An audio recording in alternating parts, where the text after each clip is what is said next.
ihaw ng talong para gataan natin para masarap ang ating ulam sa tanghalian, guys. Yan, luto yun na yung dalawa nating talong na inihaw. Yung dalawa, hindi pa. Hindi pa ang dalawa. Ito pa lang ito. Palalamigin at nang mabalatan. Babalatan na natin, guys. Ang ating talong na inihaw. Balat-balat. Mabalatan nga.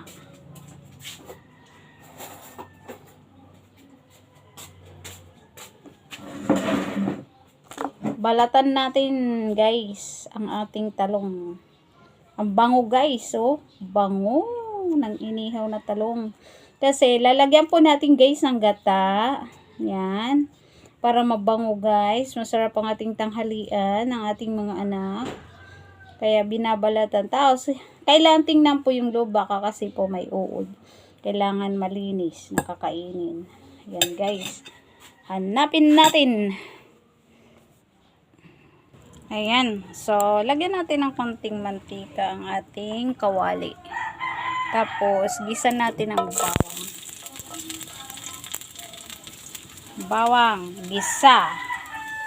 Sunod ang sibuyas. Ayan. Sibuyas. Hindi muna natin lahat ng bawang iuubos sa sa ilalim. Para yung ilalim po ng ating ginataang inihaw na talong ay mabango. Yan. Sa ilalim po yan. Isa. Tapos syempre ilalagay na po natin ang ating talong na binalatan kanina at inihaw natin. Yan. Yan, guys. Buhay probinsya po tayo. O, diba? Ang bango, guys. Nangangamoy na. Ang bango ng ating talong na inihaw. Tapos, ang isusunod natin ay ayan, lagyan na naman natin ng sa ibabaw, syempre. Ayan, ibabaw yan. Ng luya at saka sibuyas at saka bawang sa ibabaw. Yan, guys, diba? Ayan po, watch and learn po tayo sa ating mabangong inihaw na talong. Ayan, ngayon susunod po natin ang ating gata. Ayan, guys. Gata-gata. Ang sarap. Yan. Yan. Pakukulaan po natin mabuti. Yan, pakukuluin. Ang bango, guys. Oh.